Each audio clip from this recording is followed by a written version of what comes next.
Hello everyone, मेरा नाम है हार्दिक पालरेचा और आज के इस लेक्चर में हम क्लास 10th का 9th chapter application of trigonometry की फर्स्ट एक्सरसाइज, एक ही एक्सरसाइज है, एक्सरसाइज 9.1 स्टार्ट करेंगे। इसके पहले के लेक्चर में हम लोगों ने एप्लीकेशन ऑफ ट्रिग्नोमेट्री में एंगल ऑफ एलिवेशन क्या होता है, एंगल ऑफ डिप्रेशन क्या होता है, उसके बारे में समझा था और उससे रिलेटेड एनसीईआरटी के एग्जाम्पल सॉल्व किए थे। तो आज हम 9.1 के क्वेश्चंस करेंगे। स्टार्ट करते हैं क्वेश्चन नंबर 1 से। देखो, पहले क्वेश्चन में क्या दिया है, आप लोगों को सबको बुक लेकर के बैठना है और मैं जब क्वेश्चन रीड करूंगा तो आपको बुक में देखना है, क्योंकि मैं आपको पहले भी समझा चुका हूं कि एप्लीकेशन ऑफ ट्रिग्नोमेट्री में मेन जो चीज है वो आपको क्वेश्चन रीड करके और डायग्राम बनाना आना चाहिए। यदि आपने डायग्राम बना लिया तो 80% क्वेश्चन आपका हो जाएगा। उसके बाद में फिर आपको सिंपल से ट्रिग्नोमेट्री के फॉर्मूले अप्लाई करना है और क्वेश्चन का आंसर आ जाएगा। तो फर्स्ट क्वेश्चन देखते हैं। A circus artist is climbing a rope 20 metre long which is tightly stretched and tied from the top of a vertical pole of the ground। ठीक है, आपको डायग्राम भी दिया हुआ है इस क्वेश्चन का। वैसे एक सर्कस आर्टिस्ट है जो कि एक पोल पर क्लाइंब कर रहा है रोप के थ्रू। ये रोप है और इस रोप की जो लेंथ है वो 20 मीटर है। Find the height of the pole if the angle made by the rope with the ground level is 30 degree. ये जो रोप है, इस रोप के कारण ग्राउंड पर जो एंगल बन रहा है वो 30 डिग्री का है। तो हमें इस पोल की हाइट फाइंड करनी है, मतलब एबी की लेंथ निकालनी है। बहुत ही आसान क्वेश्चन है ये। आपको हाइपोटेनियस की लेंथ दी हुई है, एंगल ऑफ एलिवेशन दिया हुआ है, हाइट हमें निकालनी है। तो आपको यहाँ पर ये सोचना पड़ेगा कि यदि मुझे परपेंडिकुलर की लेंथ फाइंड करनी है तो यहां पर हम कौन सा ट्रिग्नोमेट्रिक रेशियो अप्लाई करेंगे। तो मुझे हाइपोटेनियस दिया हुआ है और मुझे परपेंडिकुलर फाइंड करना है। तो ऐसा कौन सा ट्रिग्नोमेट्रिक रेशियो है जिसमें परपेंडिकुलर भी आता हो और हाइपोटेनियस भी आता हो, तो वो है sine theta. Sine theta is equal to perpendicular upon hypotenuse. Theta कितना है, 30 डिग्री, तो sine 30 is equal to perpendicular हो गया AB और हाइपोटेनियस हो गया 20। साइन 30 की वैल्यू होती 1/2, तो 1/2 इज इक्वल टू AB/20। तो AB की लेंथ आ जाएगी 10 मीटर, मतलब पोल की हाइट कितनी है, 10 मीटर। ठीक है, इसके बाद में दूसरा क्वेश्चन रीड करते हैं। Question number 2। आप वीडियो पॉज करके खुद से रीड करो और डायग्राम बनाने की कोशिश करो। देखो, सेकेंड क्वेश्चन में क्या दिया हुआ है। A tree breaks due to storm and the broken part bends so that the top of the tree touches the ground making an angle 30 degree with it। एक ट्री है, मान लेते हैं कि ये ट्री है। तो ये जो ट्री है ये स्टॉर्म के कारण टूट गया और टूटने के कारण मान लो यहां से टूट गया, तो ये जो इतना जो पार्ट है वो रोड पर, ग्राउंड पर गिर गया। तो ये वाला जो पार्ट था ये गिर के ऐसा आ गया ग्राउंड पर, और जब ये गिरा तो ये वाला जो टॉप था ये गिर के यहां पर आ जाएगा। अब उसने क्या बोला है कि जब गिरा तो जो टॉप है वो ग्राउंड के साथ में कितने डिग्री का एंगल बना रहा है, 30 डिग्री का एंगल बना रहा है। मतलब ये वाला जो एंगल है ये 30 डिग्री है। Is that clear? The distance between the foot of the tree to the point where the top touches the ground is 8 metre. ये जो ट्री का जो फूट है, इस पॉइंट का डिस्टेंस, जो ट्री का जो टॉप है जो अब यहां पर आ गया है, तो इस पॉइंट से इस पॉइंट का जो डिस्टेंस है वो 8 मीटर आपको दिया हुआ है। This is 8 metre. ठीक है, find the height of the tree. तो आपको ट्री की हाइट फाइंड करनी है। तो देखो, सबसे पहले आपको यह समझना पड़ेगा कि ये पॉइंट मैं मान लेता हूं A, ये पॉइंट मान लेता हूं B और ये पॉइंट मान लेता हूं C। यहां पर उसने पूछा है कि ट्री की हाइट कितनी होगी। तो क्या BC ट्री की हाइट होगी क्या? नहीं, ट्री की हाइट कितनी होगी, BC प्लस AB, क्योंकि ये भी तो ट्री का ही पार्ट है, जो ऐसे गिरा हुआ है ये पहले ऐसा था, तो पूरा ट्री हमारा कहां तक था, यहाँ नीचे तक था, बट स्टॉर्म के कारण ये ट्री ऐसे गिर गया।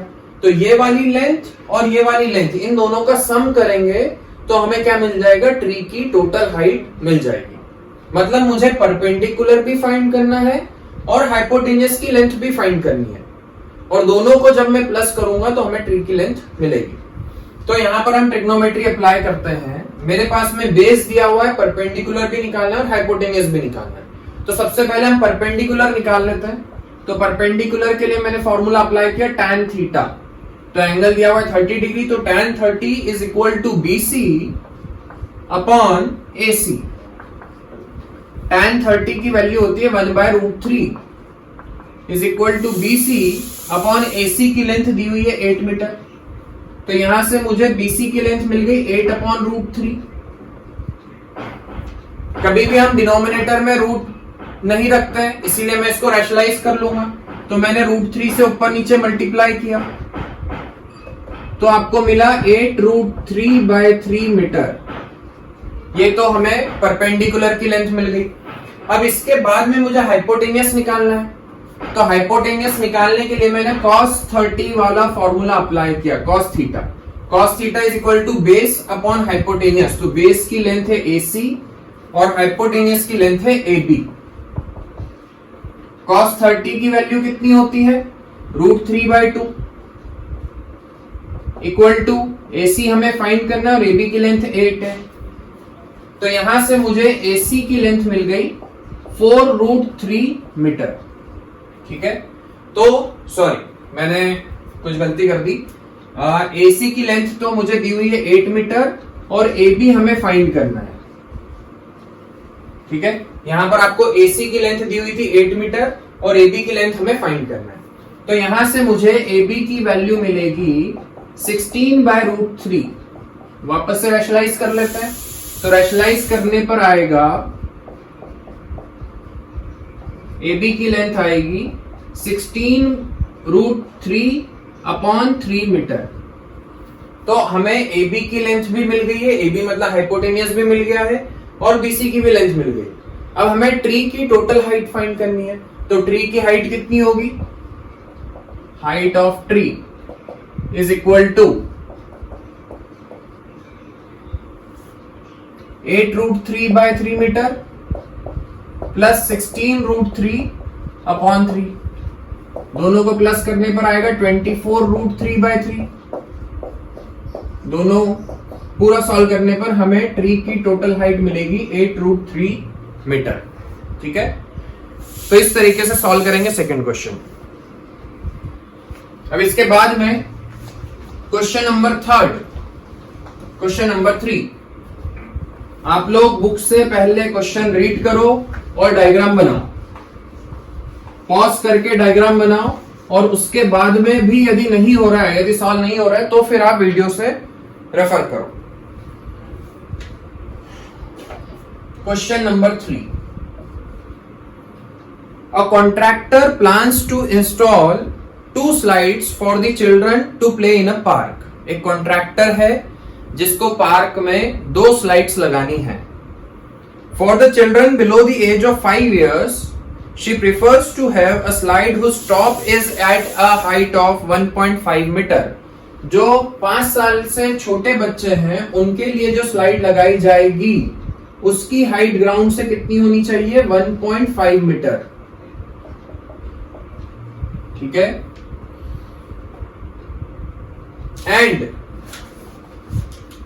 Is inclined at an angle of 30 degree. और ये जो एंगल है स्लाइड का वो कितना होना चाहिए, 30 डिग्री। स्लाइड का जो इंक्लिनेशन है वो 30 डिग्री होना चाहिए। Whereas for elder children she wants to have a steep slide at a height of 3 metre. और बड़े बच्चों के लिए उसको एक स्लाइड लगानी है जिसकी हाइट कितनी होगी, 3 metre.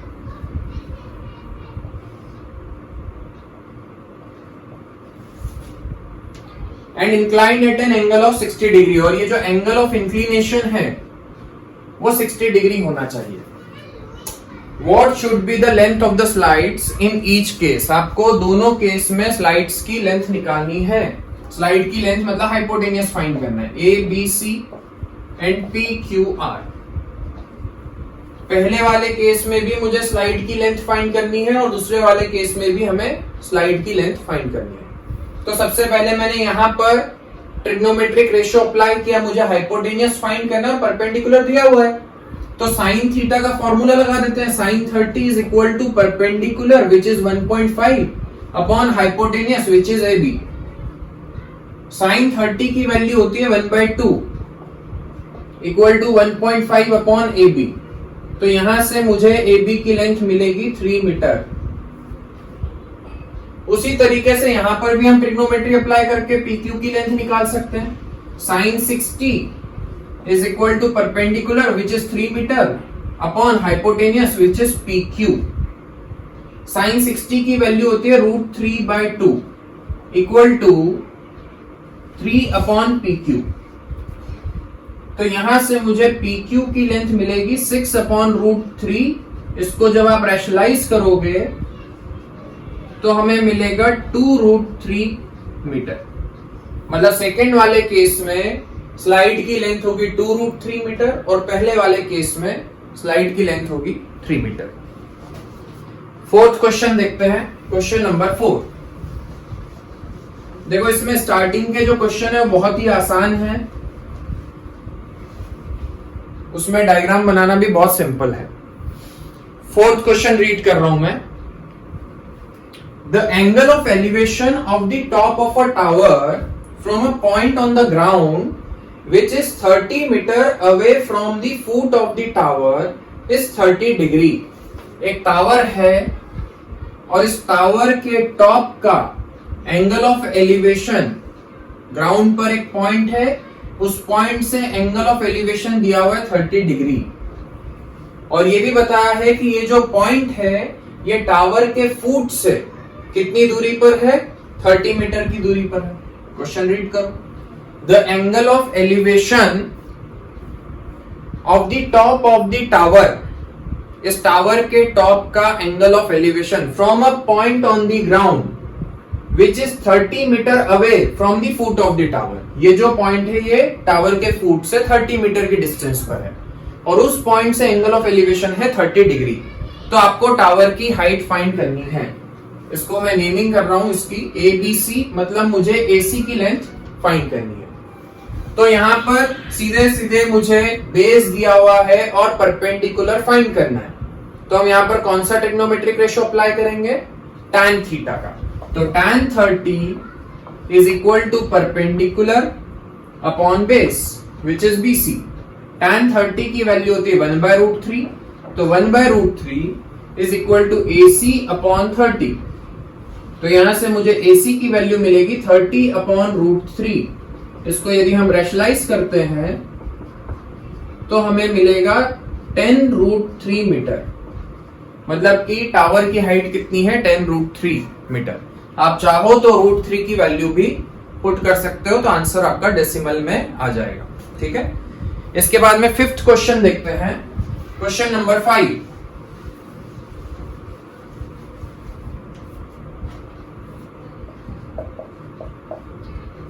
A kite is flying at a height of 60 metre above the ground। एक काइट है जो कि ग्राउंड से 60 मीटर की हाइट पर है। दिस पॉइंट इज, यहां पर काइट है, ये काइट की जो हाइट है ग्राउंड से ये 60 मीटर है।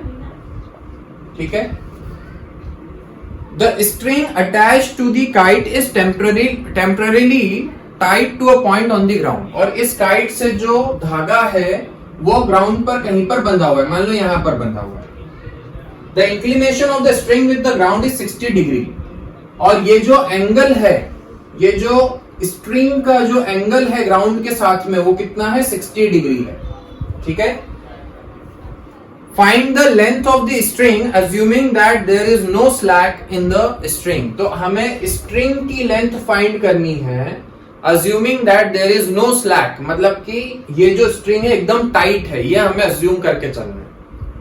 ऐसा क्यों दिया है, क्योंकि यदि स्ट्रिंग जो है वो लूज होती मान लो तो स्ट्रिंग ऐसी हो जाती, यदि स्ट्रिंग ऐसी हो जाती तो फिर मुझे स्ट्रिंग की एक्चुअल लेंथ पता नहीं चल पाती, ठीक है। इसीलिए यहां पर हम ये अज्यूम करके चल रहे हैं कि जो स्ट्रिंग है वो एकदम टाइट है, टॉट है, टॉट भी बोलते हैं उसको, मतलब यहां पर कोई स्लैक नहीं है, ठीक है, लूज नहीं है वो।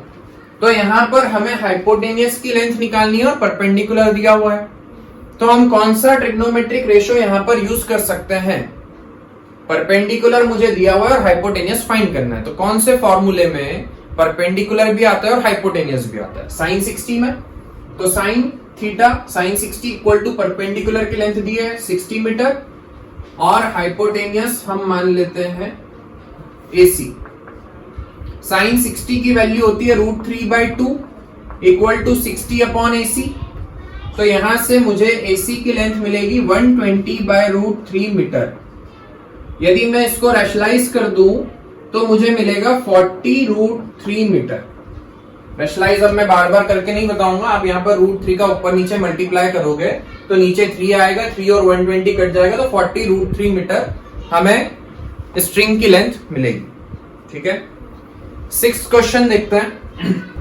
A 1.5 meter tall boy is standing at some distance from a 30 meter tall building।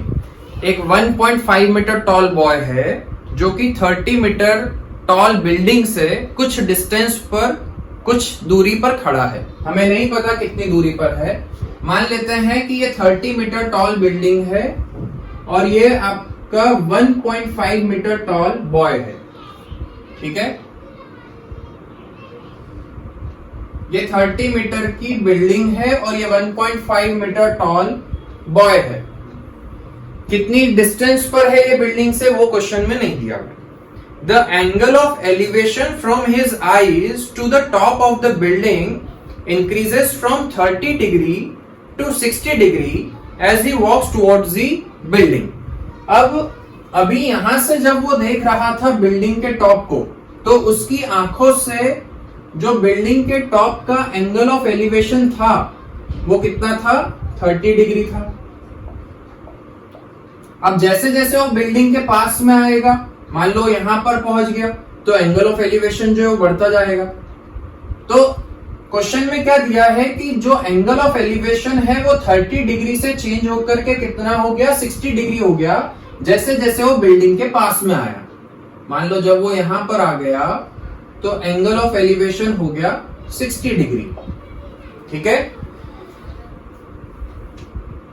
Find the distance he walk towards the building. तो हमें ये बताना है कि हमें ये फाइंड करना है कि उसने कितना डिस्टेंस वॉक किया। जब एंगल ऑफ एलिवेशन 30 डिग्री से 60 डिग्री चेंज हुआ तो यहां से यहां तक चल के आया, तो हमें ये फाइंड करना है कि उसने कितना डिस्टेंस ट्रैवल किया, ठीक है। तो देखो, सबसे पहले आपको देखना पड़ेगा कि यहां पर राइट एंगल ट्राइंगल कौन सा है।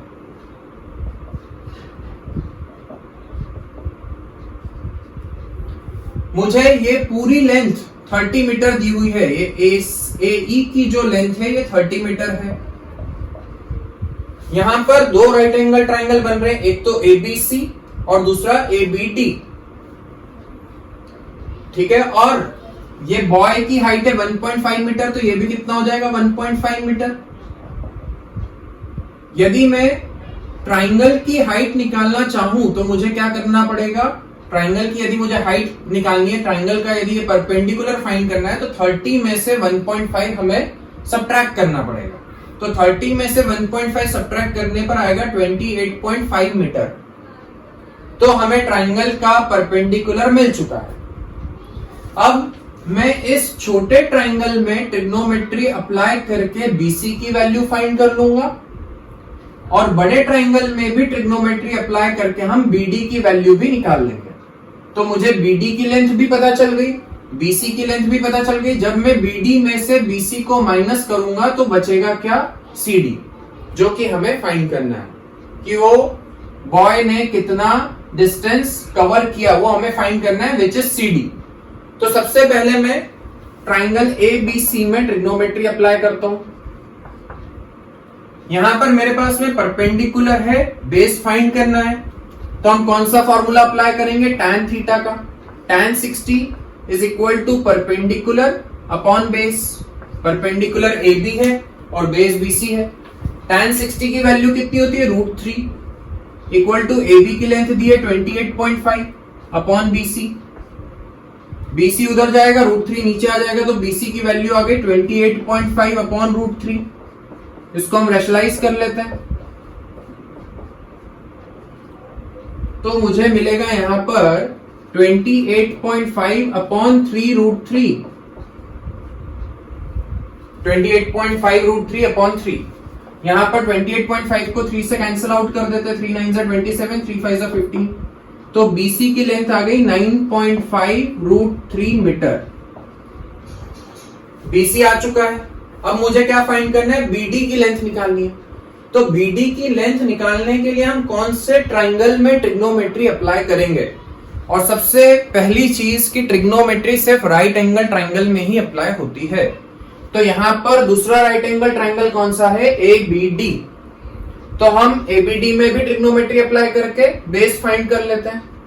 इन triangle ABD tan 30 is equal to perpendicular which is AB, और इस बड़े ट्राइंगल का बेस क्या है, BD। tan 30 की वैल्यू क्या होती है, 1/√3 is equal to 28.5 upon BD।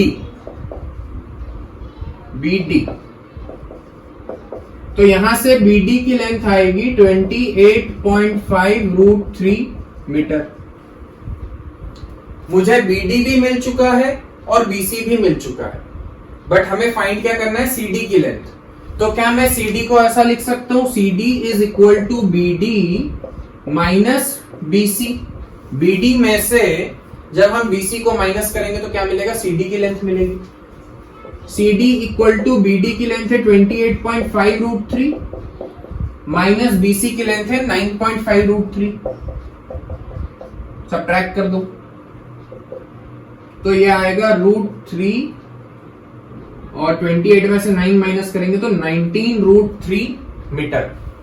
ठीक है, तो CD की लेंथ आएगी 19 √3 मीटर, जो कि आपको फाइंड करना था, है ना।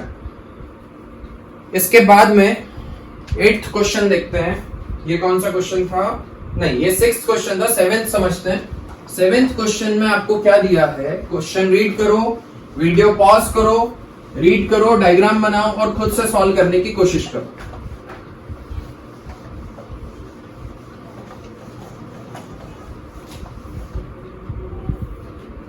Question number 7। यदि आपने डायग्राम बना लिया तो उसके बाद में क्वेश्चन डिफिकल्ट नहीं है, सिर्फ आपको वर्ड प्रॉब्लम को डायग्राम में कन्वर्ट करना है। यदि आपने इस चैप्टर में बस उतना सीख लिया तो उसके बाद में कैलकुलेशन बहुत आसान है, उसमें बिल्कुल भी दिमाग नहीं लगाना।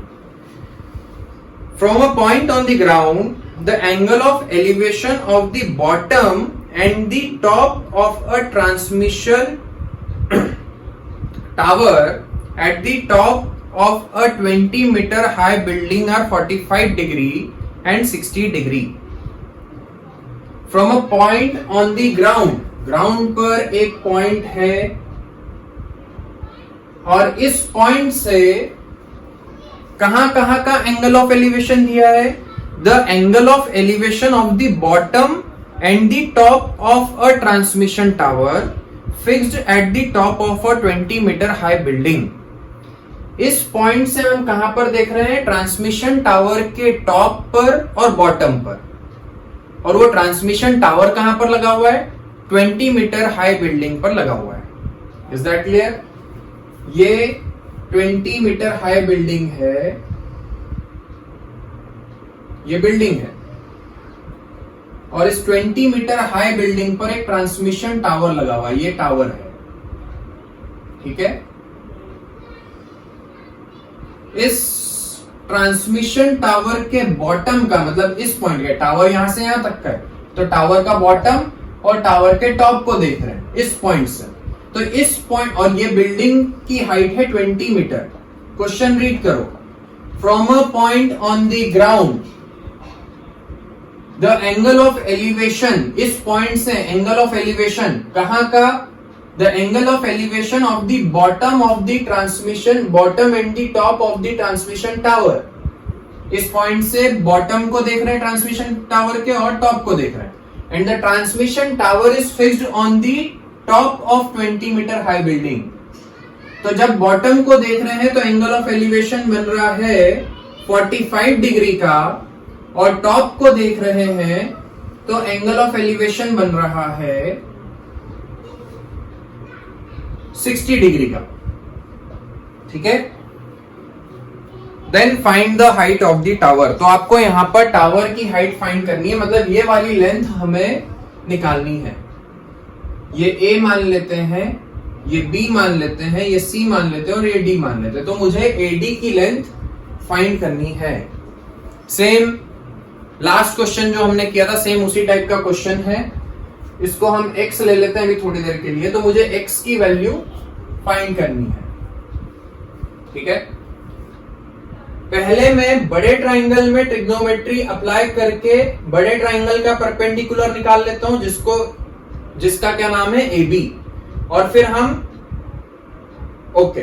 तो BD तो मुझे दिया हुआ है, मतलब मुझे सिर्फ फाइंड क्या करना है, AB की लेंथ। और AB की लेंथ आ गई तो AB में से हम BD को माइनस कर देंगे तो x की वैल्यू आ जाएगी। ठीक है, तो हम एक काम करते हैं, सबसे पहले इस छोटे ट्राइंगल में ट्रिग्नोमेट्री अप्लाई करते हैं। In triangle BCD tan 45 is equal to perpendicular BD upon base BC।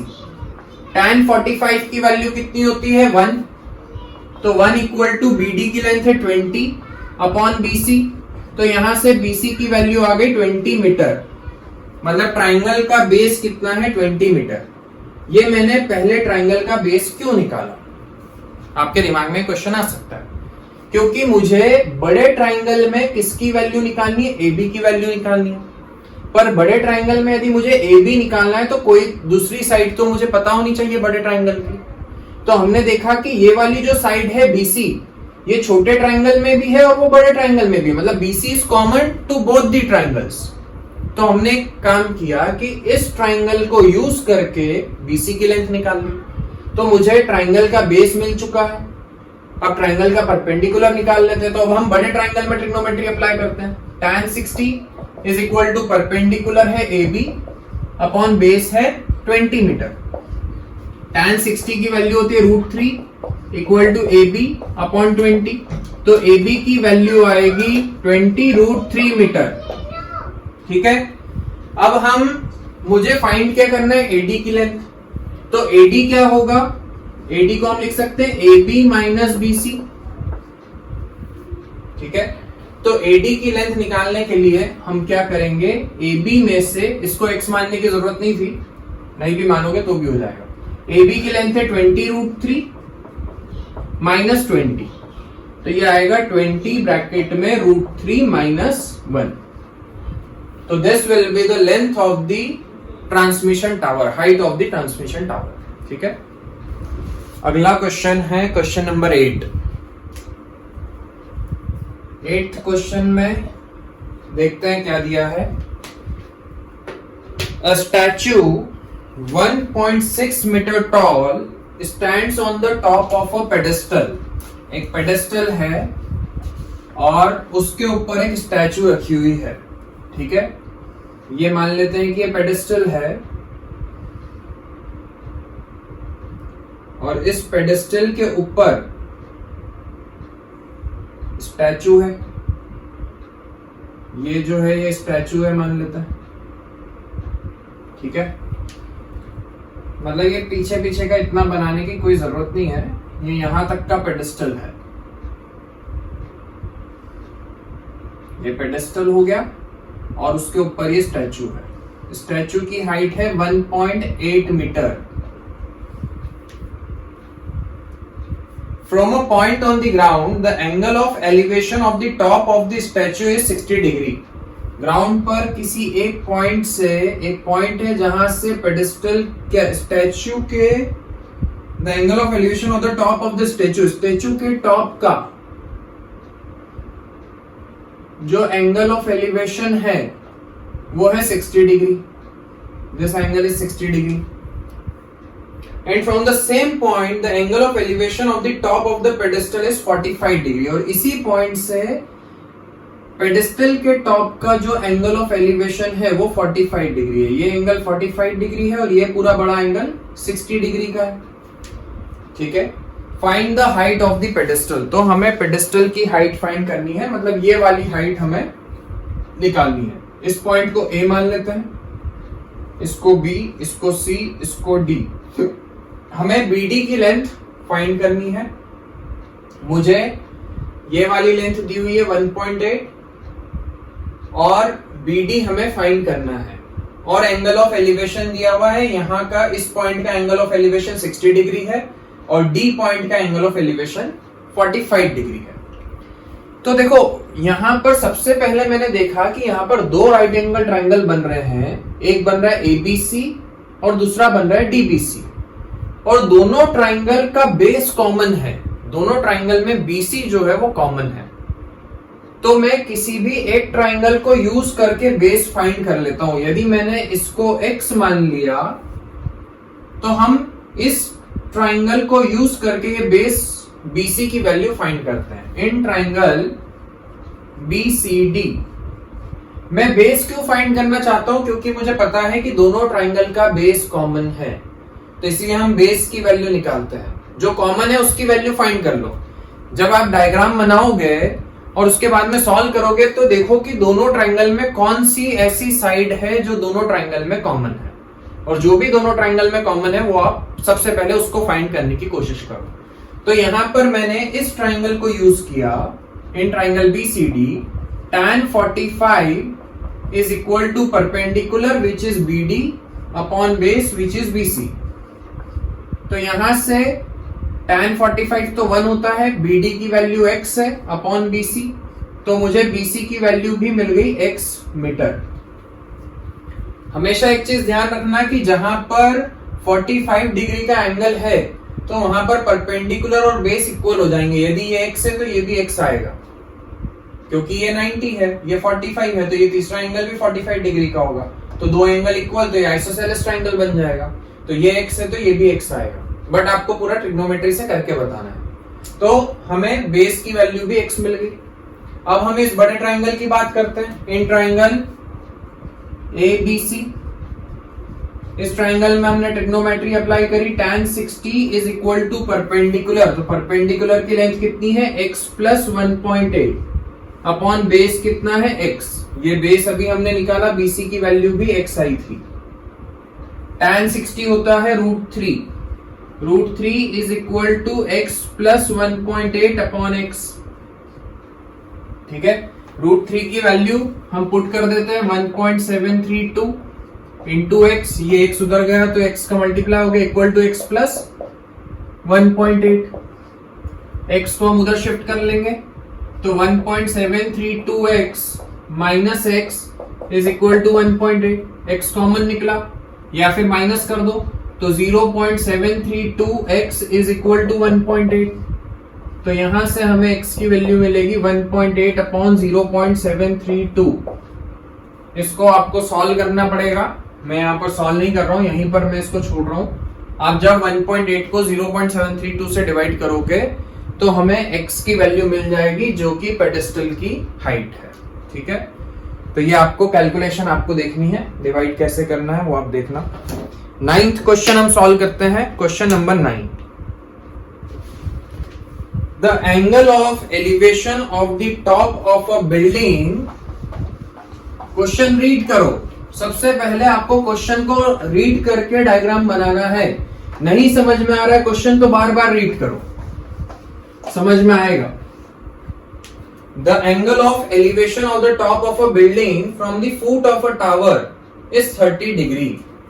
एक बिल्डिंग के टॉप का एंगल ऑफ एलिवेशन, ठीक है. The angle of elevation of the top of a building from the foot of the tower. एक tower है यहां पर कहीं पर टावर है. उस मान लो कि टावर यहां पर है. अभी टावर की हाइट जो है, ये बिल्डिंग है मेरी, दिस इज बिल्डिंग, और इधर ये टावर है. पर अभी हमें नहीं पता कि बिल्डिंग की हाइट ज्यादा है या टावर की हाइट ज्यादा है, मतलब इन दोनों में से कौन ऊंचा है वो अभी हमें नहीं पता है। वो हमें कैसे पता चलेगा वो मैं आपको भी बताऊंगा। उसने क्या बोला है, the angle of elevation of the top of a building, इस बिल्डिंग के टॉप का एंगल ऑफ एलिवेशन कहां से, from the foot of the tower, इस टावर के फुट से ये बिल्डिंग के टॉप का एंगल ऑफ एलिवेशन है 60 डिग्री। मतलब यहां से वहां पर देखते हैं तो एंगल ऑफ एलिवेशन है 60 डिग्री नहीं 30 डिग्री, मैंने शायद 60 बोल दिया, ये 30 डिग्री है। अब मुझे ये नहीं पता है कि टावर की हाइट बिल्डिंग से ज्यादा है, बिल्डिंग की हाइट टावर से ज्यादा है, तो वो कैसे पता चलेगा, वो क्वेश्चन रीड करने पर समझ में आएगा। देखो अब आगे पढ़ते हैं। The angle of elevation of the top of the tower from the foot of the building is 60 degree. अब आपको अगले स्टेटमेंट में क्या दिया है कि टावर के टॉप का एंगल ऑफ एलिवेशन कहां से, बिल्डिंग के फुट से कितना है, 60 डिग्री है। मतलब यहां से जब मैं टावर को देखता हूं, टावर के टॉप को देखता हूं, तो एंगल ऑफ एलिवेशन कितना है, 60 डिग्री है। मतलब 60 डिग्री मतलब 30 से ज्यादा है, मतलब कि और ऊपर देखना पड़ेगा हमें। इससे हमें क्या समझ में आ रहा है कि टावर जो है वो बिल्डिंग से ऊंचा होगा, क्योंकि यदि दोनों की हाइट बराबर होती तो इधर से उसके टॉप पे देखते तो वो एंगल भी 30 डिग्री बनता। बट बड़ा एंगल बन रहा है, 60 डिग्री बन रहा है, मतलब कि कुछ ऐसी लाइन बनेगी, लाइन ऑफ साइट जो है वो कुछ ऐसी बनेगी, मतलब कि टावर की हाइट जो है वो बिल्डिंग से ज्यादा है। ये जो एंगल है वो 60 डिग्री का। आपको समझ में आया कि हमें कैसे पता चलेगा कि किसकी हाइट ज्यादा है। पहले उसने बोला है कि बिल्डिंग के टॉप को जब हम टावर के फुट से देखते हैं तो एंगल ऑफ एलिवेशन है 30 डिग्री, और जब मैं बिल्डिंग के फुट से टावर के टॉप को देखता हूं तो एंगल ऑफ एलिवेशन 60 डिग्री है, मतलब हमें और ऊपर देखना पड़ेगा, मतलब कि टावर की हाइट ज्यादा है एज कंपेयर टू बिल्डिंग। ठीक है, अब आगे आपको क्या दिया है, if the tower is 50 metre high, यदि टावर की हाइट जो है वो है 50 मीटर, तो आपको यहां पर पूछा गया है find the height of the building, तो हमें यहां पर बिल्डिंग की हाइट निकालनी है। तो मैंने अभी आपको बताया, हम इसको नेमिंग कर देते हैं, इस पॉइंट को हम ए मान लेते हैं, ये बी हो गया, ये सी हो गया और ये डी हो गया। अब जब भी दो ट्राइंगल वाले क्वेश्चन आएंगे, जैसे यहाँ पर दो राइट एंगल ट्राइंगल बन रहे हैं, एक पहला राइट एंगल ट्राइंगल एबीसी है और दूसरा है डीसीबी, पर दोनों ट्राइंगल में बेस कॉमन है, बीसी जो है वो उस ट्राइंगल का भी बेस है और डीबीसी का भी बेस है। तो हम एक काम करते हैं कि जो दोनों ट्राइंगल में कॉमन है सबसे पहले हम उसको फाइंड कर लेते हैं।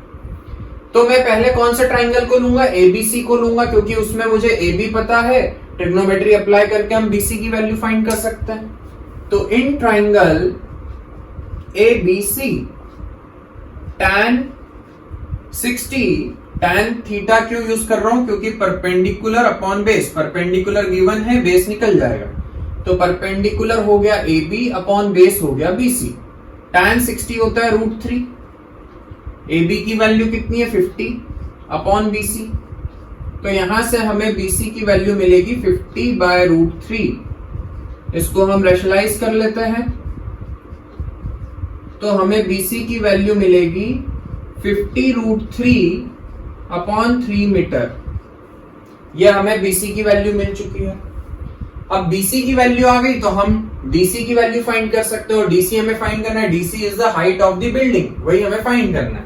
तो अब मैंने दूसरा ट्राइंगल लिया, इन ट्राइंगल DBC, यहां पर भी हमने tan थीटा लगाया, tan 30 is equal to perpendicular which is DC upon base BC।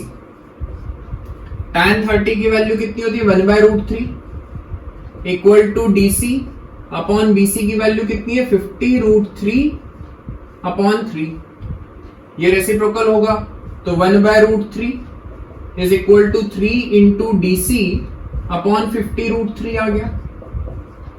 ठीक है, तो DC की वैल्यू हम निकालेंगे तो कितनी आएगी 50√3 अपॉन 3, नीचे आ जाएगा तो 3√3, √3 से √3 कैंसिल हो गया, तो DC की वैल्यू आ गई 50/3 metre.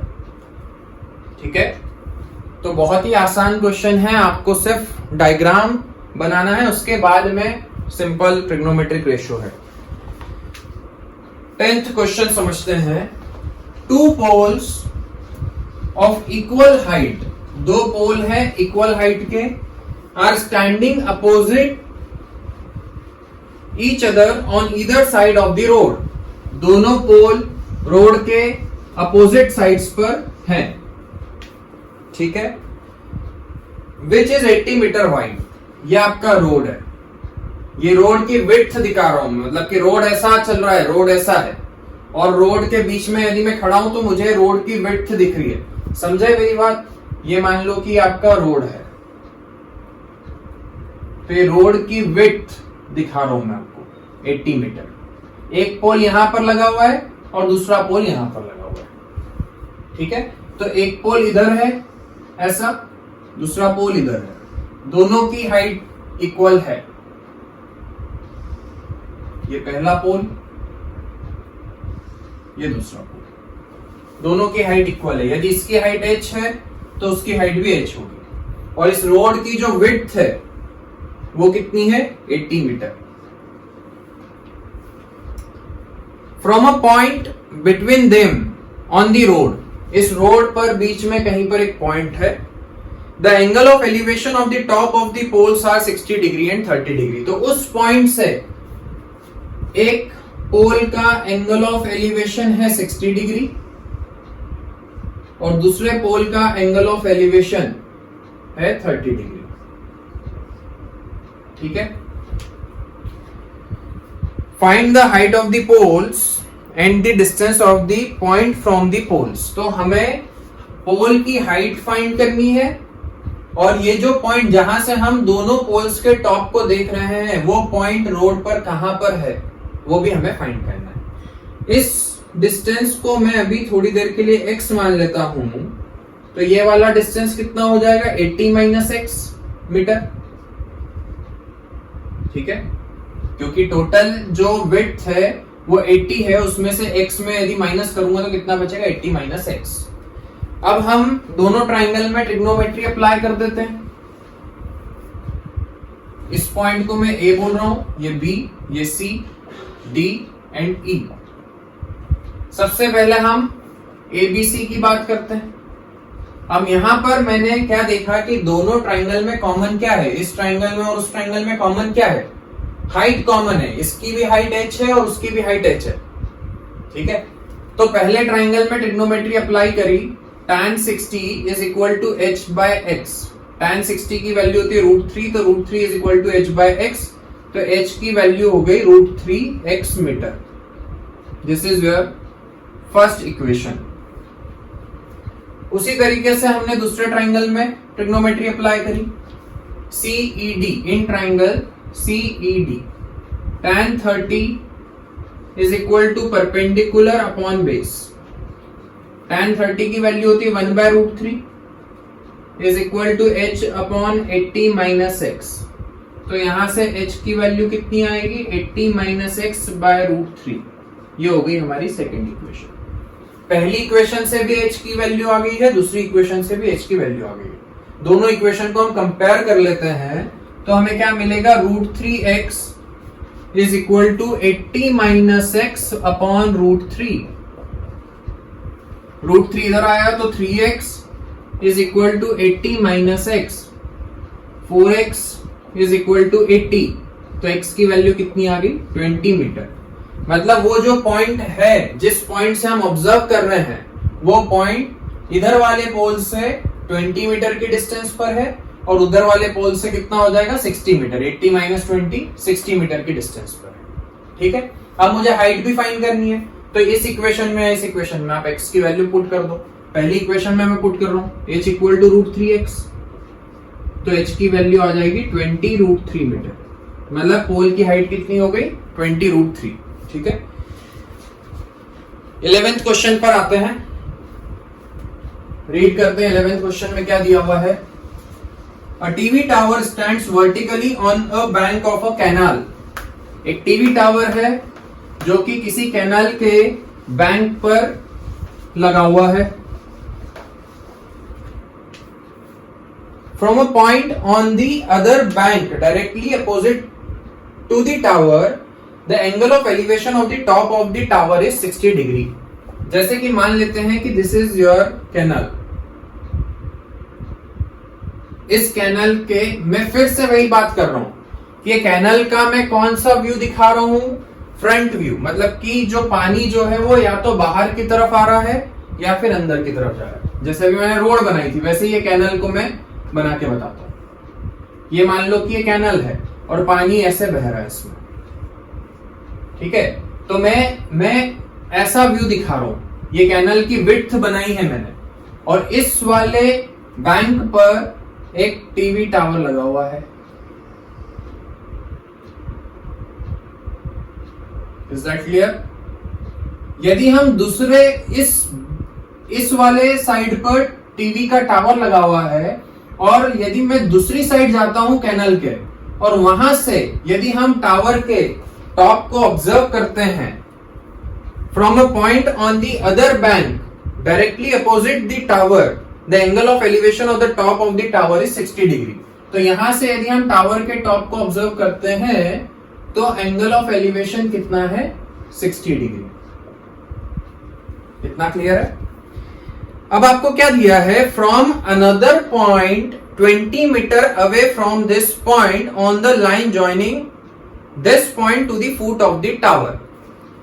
From another point 20 metre away from this point, ठीक है। इस पॉइंट से 20 मीटर की दूरी पर, और अब 20 मीटर किधर? 20 मीटर तो मैं इधर भी जा सकता हूं, उधर भी जा सकता हूं। तो उसने क्या बोला है? On the line joining the foot of the tower to this point, मतलब इसी लाइन पर हम और आगे चले 20 मीटर, ठीक है। तो मान लेते हैं कि हम पहुंच गए ये 20 मीटर की डिस्टेंस पर, यहां पर ये 20 मीटर पीछे आ गए, हम उसी लाइन पर हम 20 मीटर और आगे चले। तो आपको क्या बोला है कि वो जो 20 मीटर आगे चलने के बाद में जो पॉइंट है उस पॉइंट से टॉप का जो एंगल ऑफ एलिवेशन है वो कितना है? 30 degree. Read the question. From another point 20 metre away from this point on the line joining this point to the foot of the tower, मतलब कि इस पॉइंट को फुट ऑफ द टावर पर से ज्वाइन करने पर जो लाइन बन रही है उसी लाइन पर हम कितना चले? 20 मीटर अवे। तो 20 मीटर दूर जाने पर जो पॉइंट है उस पॉइंट से टावर के टॉप का जो एंगल ऑफ एलिवेशन है वो कितना है? 30 degree. Find the height of the tower and the width of the canal. तो आपको एक तो टावर की हाइट फाइंड करनी है और ये कैनल की विड्थ भी हमें यहां पर फाइंड करनी है। ट्राइंगल का नाम दे देते हैं ABC and this point is D। तो मुझे AB की वैल्यू फाइंड करनी है और BD की भी वैल्यू हमें यहां पर फाइंड करनी है। तो जो मैंने आपको सिखाया है कि दो ट्राइंगल यहां पर बन रहे हैं, तो सबसे पहले आप देखो कि दोनों में कौन सी साइड कॉमन है। दोनों ट्राइंगल में AB कॉमन है। दो राइट एंगल ट्राइंगल यहां पर बन रहे हैं, AB इस ट्राइंगल में भी है और AB उस बड़े राइट एंगल ट्राइंगल में भी है। AB को हम मान लेते हैं H और इसको हम मान लेते हैं X। तो सबसे पहले मैंने छोटे ट्राइंगल में इन ट्राइंगल ABC, ABD, इसमें हम ट्रिग्नोमेट्री लगाते हैं। tan 60 is equal to perpendicular upon base. तो tan 60 की वैल्यू है √3 equal to h by x। तो h की वैल्यू यहां से आ गई √3x। This is our first equation. अब उसी तरीके से हम दूसरे ट्राइंगल में भी ट्रिग्नोमेट्री अप्लाई करते हैं। In triangle ABC tan 30 is equal to, ये एंगल है 30 डिग्री का, tan 30 is equal to perpendicular which is h upon base. तो बेस कितना होगा? x plus 20। पूरा बेस कितना होगा? x plus 20। tan 30 की value 1/√3 equal to h upon x plus 20। तो यहां से हमें h की वैल्यू मिलेगी x प्लस 20/√3। ये हो गई आपकी दूसरी इक्वेशन। अब पहली इक्वेशन, पहले ट्राइंगल से भी आपको h की वैल्यू मिल गई है, दूसरे ट्राइंगल से भी आपको h की वैल्यू मिल गई है। दोनों इक्वेशन को हम कंपेयर कर लेते हैं। तो दोनों इक्वेशन को फ्रॉम 1 and 2 हमें क्या मिल जाएगा? √3x is equal to √3x is equal to x plus 20 upon √3। तो √3 इधर आया तो 3x is equal to x plus 20। तो x की वैल्यू यहां से आपको मिलेगी 10 मीटर। मतलब जो कैनल की जो विड्थ है वो कितनी हो गई 10 मीटर। अब हमें टावर की हाइट निकालनी है, तो इस इक्वेशन में हम h इक्वल टू √3x, इस इक्वेशन में हम x की वैल्यू पुट कर देते हैं, तो h की वैल्यू आ गई 10√3 मीटर। ठीक है, तो ये टावर की भी हाइट आ गई है और कैनल की विड्थ भी आ गई है। अगला क्वेश्चन देखते हैं, क्वेश्चन नंबर 12। तो सिंपल क्वेश्चन है, आपको खुद से प्रैक्टिस करनी पड़ेगी, खुद से क्वेश्चन करने पड़ेंगे, तभी आपको ज्यादा क्लैरिटी होगी। सिर्फ वीडियो देखने से कुछ समझ में नहीं आएगा। जब तक आप वीडियो देखोगे तब तक ही समझ में आएगा, उसके बाद में खुद से करने बैठोगे तो भूल जाओगे। इसीलिए आपको प्रैक्टिस करनी पड़ेगी, तभी आपको चीजें क्लियर होगी। Question number 12। From the top of a 7 metre high building. Question को धीरे धीरे रीड करो। क्या बोला है? From the top of a 7 metre high building, मतलब कहां से देखने की बात चल रही है, कहां से ऑब्जर्वेशन किया जा रहा है? 7 मीटर टॉल बिल्डिंग के टॉप से। कहां पर देख रहे हैं? The angle of elevation of the top of a cable tower is 60 degree. ये 7 मीटर टॉल बिल्डिंग है, इसके टॉप से कहां का एंगल ऑफ एलिवेशन दिया हुआ है? The angle of elevation of the top of a cable tower. Cable tower के टॉप का एंगल ऑफ एलिवेशन, तो मतलब केबल एंगल ऑफ एलिवेशन की बात चल रही है, मतलब यहां से हम कहीं ऊपर देख रहे हैं, क्योंकि एंगल ऑफ एलिवेशन कब बनता है? जब हम ऊपर की तरफ देखते हैं। तो यहां से केबल टावर के टॉप का एंगल ऑफ एलिवेशन, मतलब कि ऊपर देख रहे हैं, मतलब केबल टावर ऊंचा है, ये केबल टावर है ना। ये हमें कैसे पता चलेगा कि केबल टावर बिल्डिंग से ऊंचा है या उसकी हाइट कम है? कई बच्चे मन से ही बना लेते हैं कुछ भी डायग्राम कि टावर है तो वो बिल्डिंग से ऊंचा ही होगा, ऐसा जरूरी नहीं है। या बिल्डिंग है तो वो टावर से ऊंची होगी। आप क्वेश्चन रीड करो तब आपको समझ में आएगा कि टावर की हाइट ज्यादा है या बिल्डिंग की हाइट ज्यादा है। तो आपको क्वेश्चन में क्या दिया हुआ है कि ये 7 मीटर टॉल बिल्डिंग है और इस बिल्डिंग के टॉप से एंगल ऑफ एलिवेशन की बात चल रही है। तो एंगल ऑफ एलिवेशन मतलब ऊपर देखा जा रहा है, और कहां का एंगल ऑफ एलिवेशन? टावर के टॉप का एंगल ऑफ एलिवेशन। तो मतलब ये टावर के टॉप को जब मैं देखूंगा यहां से, तो एंगल ऑफ एलिवेशन 60 डिग्री। तो कौन सा एंगल 60 डिग्री?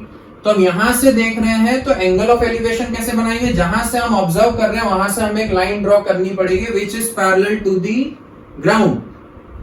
तो ये हमने एक लाइन ड्रॉ करी, तो ये एंगल ऑफ एलिवेशन 60 डिग्री का बन रहा है। ठीक है,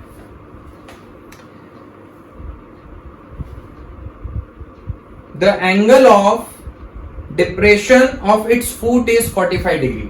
और इसी पॉइंट से उस टावर के फुट का एंगल ऑफ डिप्रेशन, थोड़ा सा हम डायग्राम को चेंज कर लेते हैं।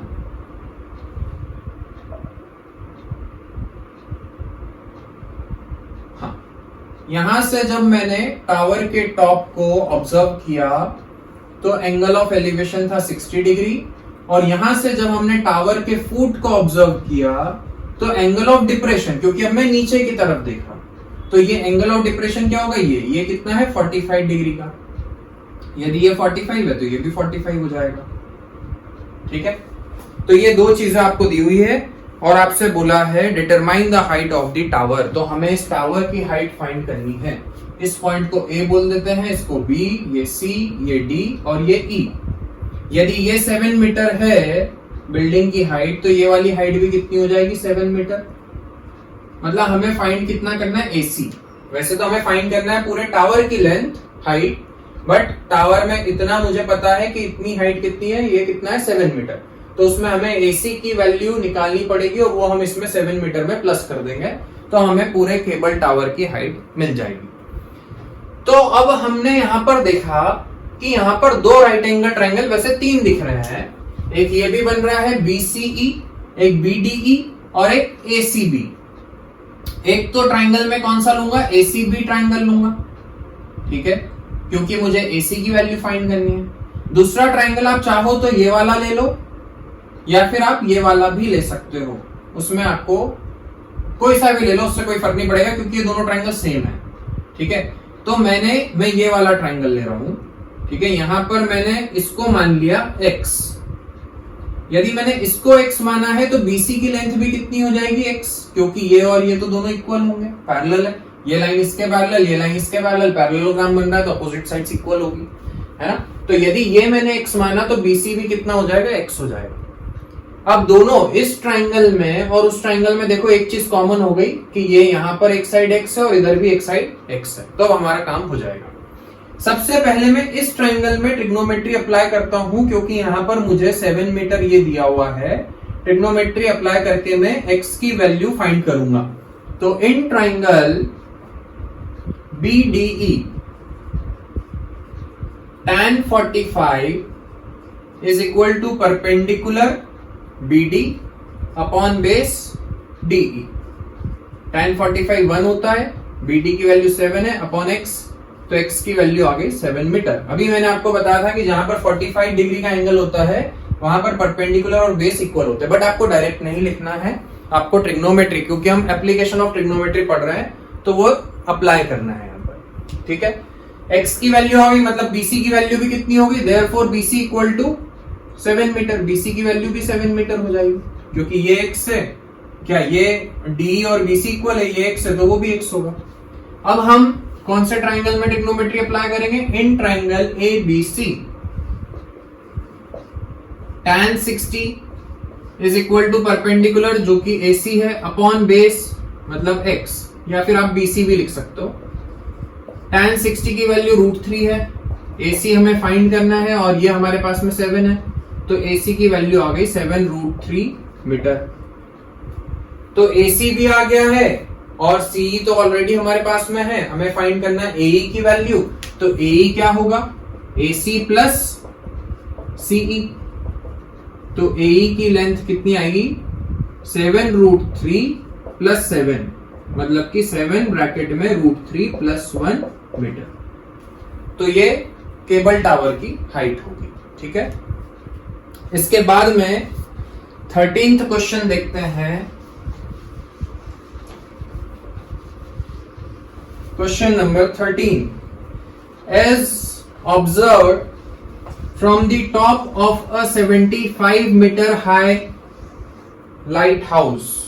कहां से ऑब्जर्वेशन किया जा रहा है, 75 मीटर हाई लाइट हाउस। एक लाइट हाउस है जिसकी हाइट 75 मीटर है, उसके टॉप से हम ऑब्जर्व कर रहे हैं।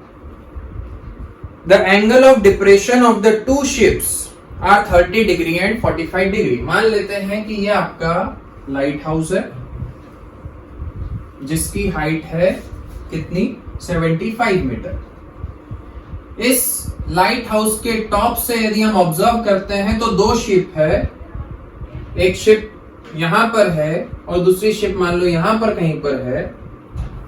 अच्छा, ये मुझे कैसे पता कि दोनों शिप इधर ही होगी? ऐसा भी तो हो सकता है कि एक शिप इधर हो और दूसरी शिप इस साइड हो, ऐसा भी हो सकता है, बट क्वेश्चन में दिया हुआ है, क्या दिया है, the angle of depression of the two ships are 30 degree and 45 degree if one ship is exactly behind the other on the same side of the lighthouse. कि जो पहली शिप है, जो एक शिप है वो दूसरी शिप के एग्जैक्टली पीछे है और लाइट हाउस के सेम साइड पर है, मतलब लाइट हाउस के या तो राइट में होगी या फिर लेफ्ट में होगी। ऐसा नहीं कि अपोजिट साइड्स पर है। यदि ऐसा बोला होता कि दोनों अपोजिट साइड्स पर है तो मतलब एक शिप में इधर लेता और दूसरी शिप में उधर की तरफ लेता, बट यहां पर बोला है कि on the same side of the light house, मतलब कि दोनों शिप जो है वो लाइट हाउस के राइट में है या फिर लेफ्ट में है। तो पहली वाली शिप का angle of depression, angle of depression कैसे बनाएंगे, यहां से ऑब्जर्व किया जा रहा है तो हमने यहां से एक लाइन ड्रॉ करी which is parallel to the ground, और एंगल ऑफ डिप्रेशन मतलब ये वाला जो एंगल है ये 45 डिग्री, और दूसरी शिप का एंगल ऑफ डिप्रेशन 30 डिग्री है, मतलब ये वाला जो एंगल है 30 डिग्री का होगा। यदि ये एंगल 30 है तो ये भी 30 हो जाएगा, अल्टरनेट इंटीरियर एंगल। ये एंगल 45 है तो ये भी 45 डिग्री का हो जाएगा। 45 डिग्री है मतलब ये वाला जो एंगल है 30 डिग्री का होगा। यदि ये एंगल 30 है तो ये भी 30 हो जाएगा, अल्टरनेट इंटीरियर एंगल। ये एंगल 45 है तो ये भी 45 डिग्री का हो जाएगा। ये एंगल 45 है तो ये भी 45 डिग्री का हो जाएगा। क्लियर है इतना? Find the distance between the two ships. तो हमें दोनों शिप के बीच का डिस्टेंस निकालना है। इन दोनों शिप के बीच का ये वाला डिस्टेंस हमें फाइंड करना है। इसको मैं अभी x मान लेता हूं। तो मुझे x की वैल्यू फाइंड करनी है, a, b, c and d। अब मैंने देखा, मैं एक काम करता हूं, यदि मुझे x की वैल्यू निकालनी है तो वो मैं कैसे निकालूंगा? मैं पहले इस छोटे ट्राइंगल में ट्रिग्नोमेट्री अप्लाई कर देता हूं। मेरे पास में हाइट तो है, तो मैं ट्रिग्नोमेट्री से ये बेस निकाल लूंगा। और अभी देख के समझ में आ रहा है कि 45 डिग्री है तो ये 75 है, तो बेस भी कितना हो जाएगा? 75। मतलब BD की वैल्यू तो 75 आएगी। फिर हम बड़े ट्राइंगल में ट्रिग्नोमेट्री अप्लाई करेंगे और हम BC की वैल्यू निकाल लेंगे। तो BC आ गया, BD आ गया, तो BC में से जब आप BD को माइनस करोगे तो DC की वैल्यू आ जाएगी। x नहीं भी मानोगे तो भी चल जाएगा। तो सबसे पहले मैंने A, B, D में ट्रिग्नोमेट्री अप्लाई करते हैं।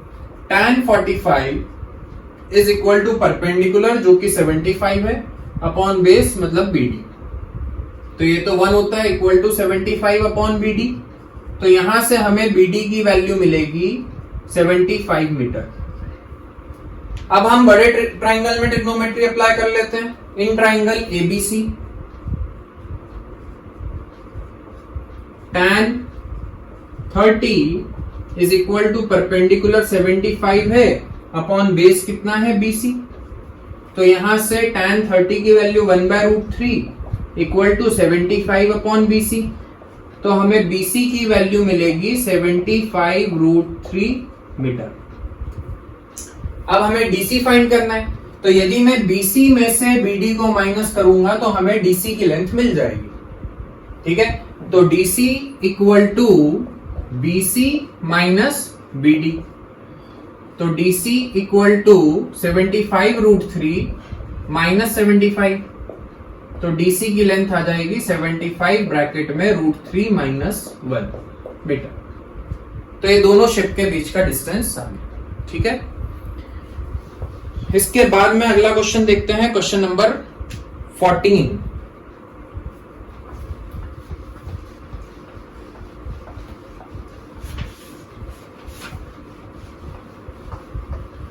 क्वेश्चन नंबर 14 रीड करते हैं।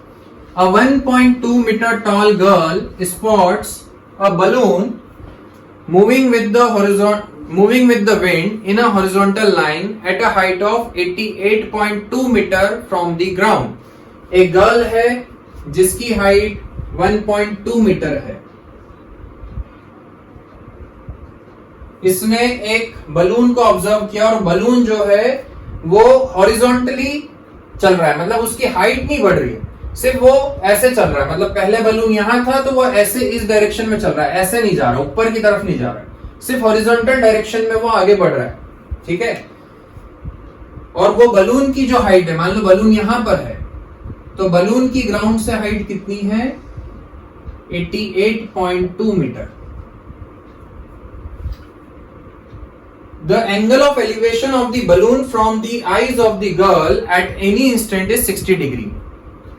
यहां से एंगल ऑफ एलिवेशन बलून के टॉप का कितना है? 60 डिग्री। मतलब ये वाला एंगल 60 डिग्री है। अब बलून तो आगे चल रहा है तो थोड़ी देर बाद एंगल ऑफ एलिवेशन भी चेंज हो जाएगा। After some time the angle of elevation reduces to 30 degree. Angle of elevation 30 degree हो गया, मतलब बलून और दूर चला गया।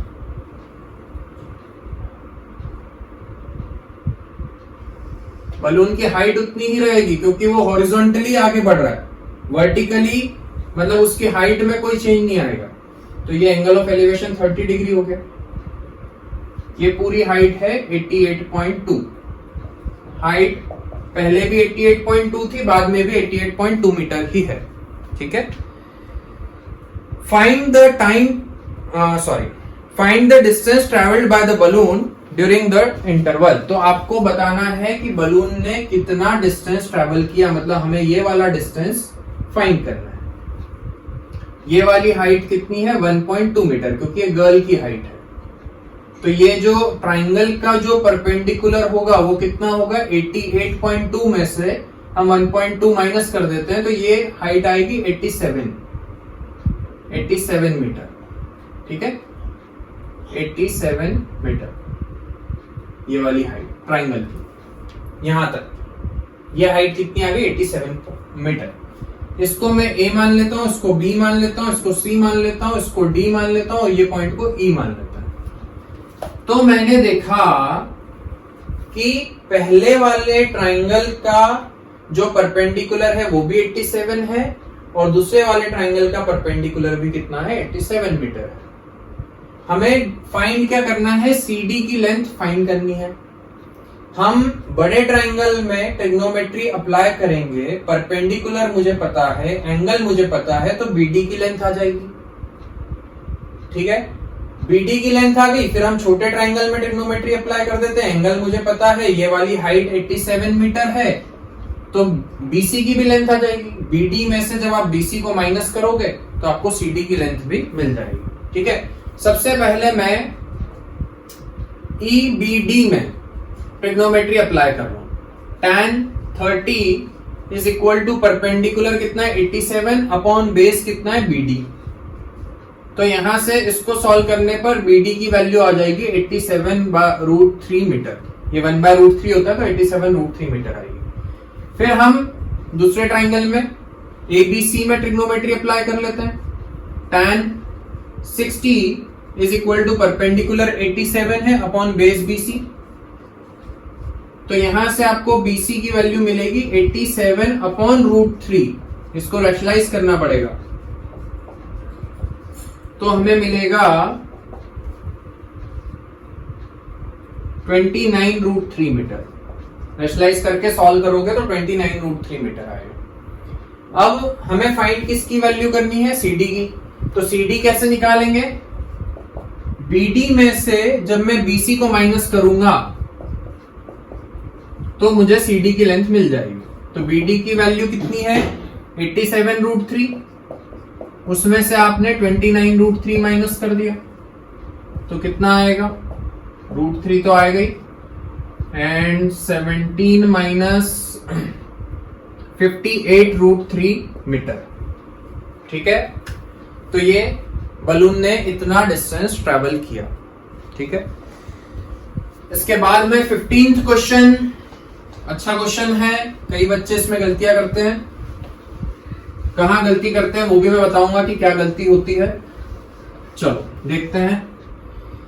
अ straight highway leads to the foot of a tower.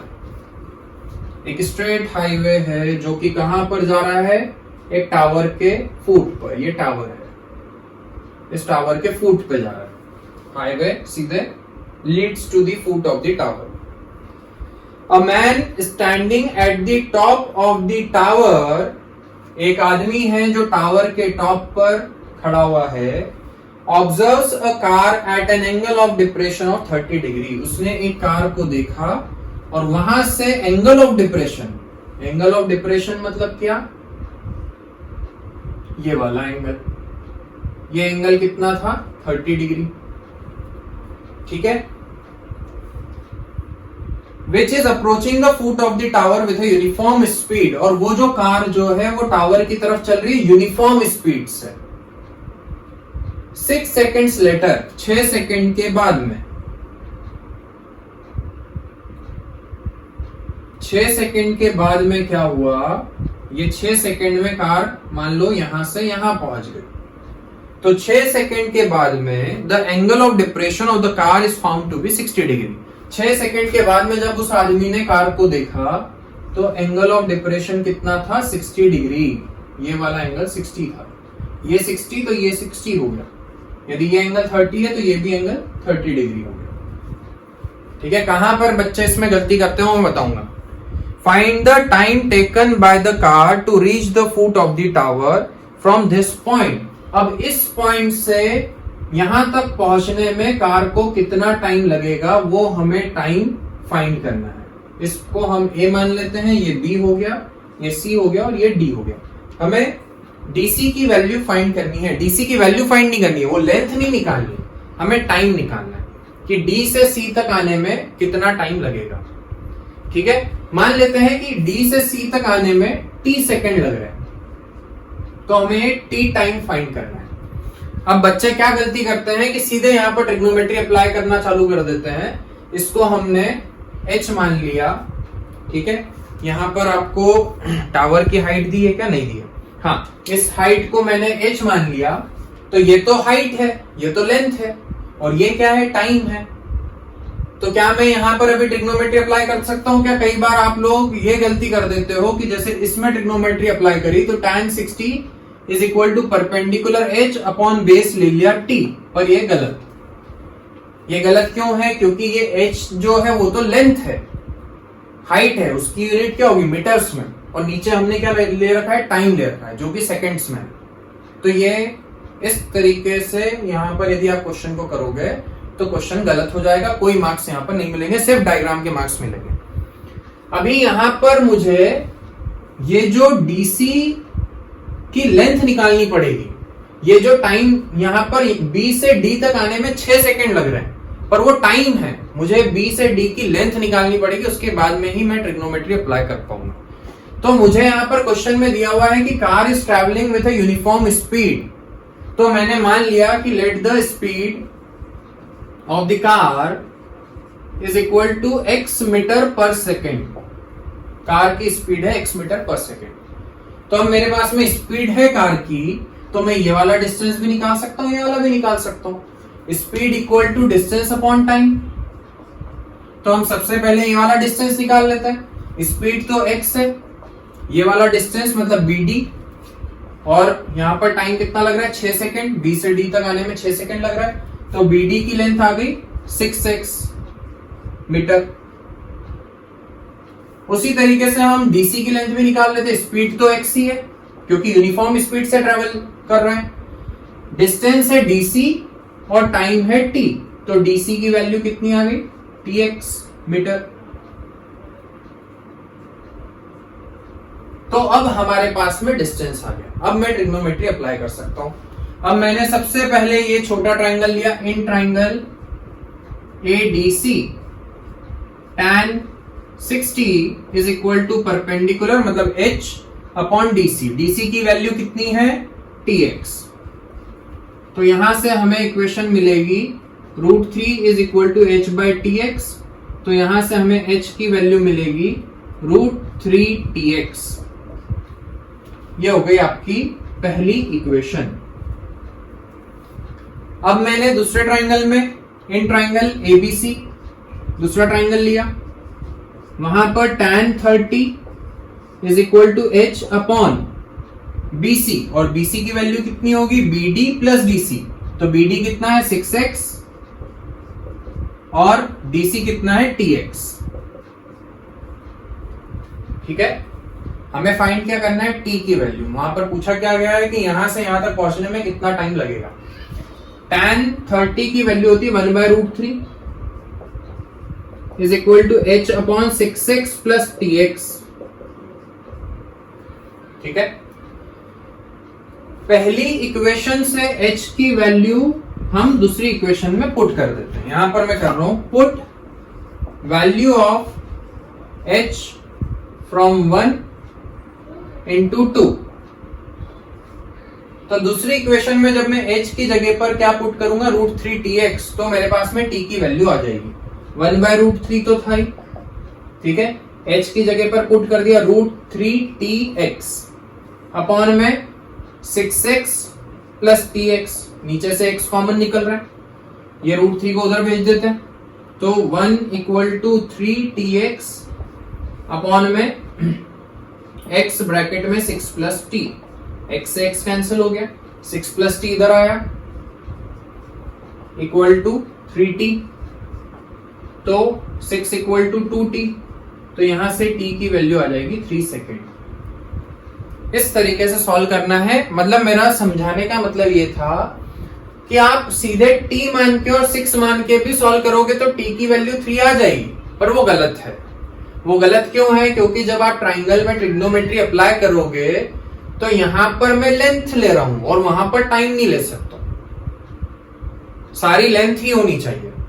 ठीक है, तो यदि ये हाइट मतलब लेंथ है, इस वाली साइड की लेंथ है ट्राइंगल की, तो वो भी वहां पर भी हम लेंथ की बात करेंगे। तो ये t जो है वो टाइम दिया हुआ है, तो उसको हमें डिस्टेंस में कन्वर्ट करना पड़ेगा, लेंथ में कन्वर्ट करना पड़ेगा। ठीक है, चलो last question.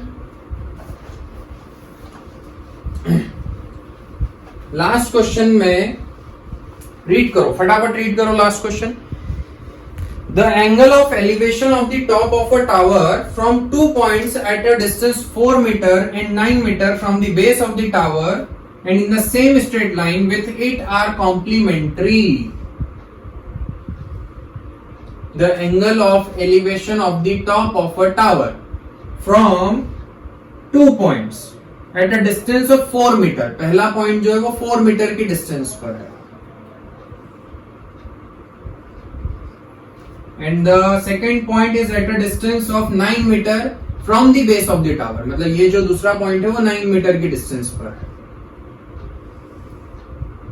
The angle of elevation from this point and from this point are complementary.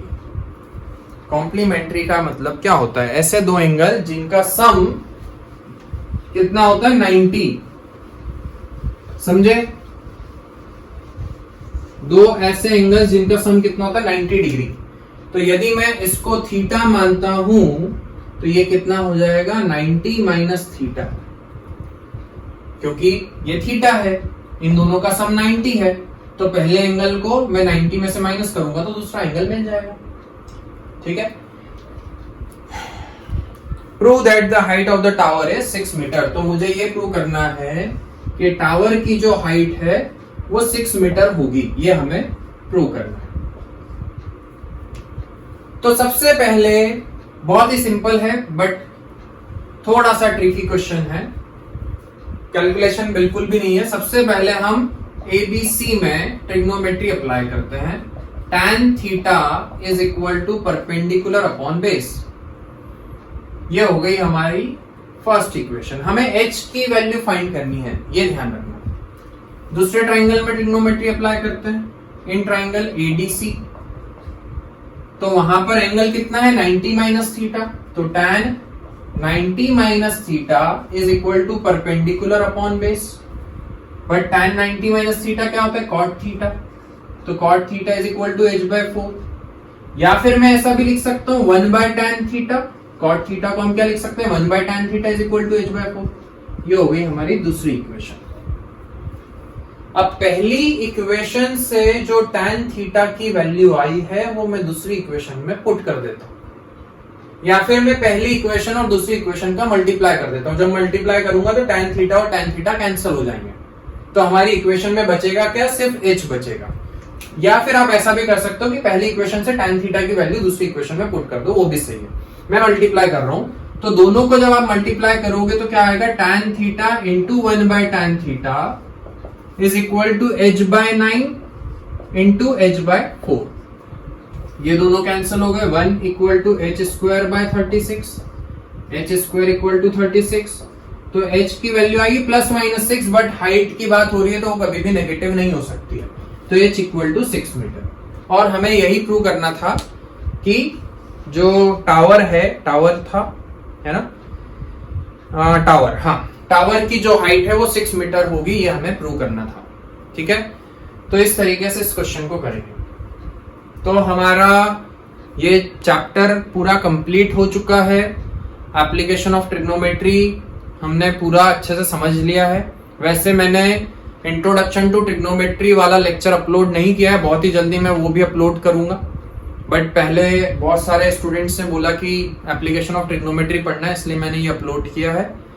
आप लोग अच्छे से इस चैप्टर की प्रैक्टिस करो। इसके बाद में हम अगले लेक्चर में मिलेंगे, तब कोई नया चैप्टर पढ़ेंगे। तब तक के लिए all the best, thank you.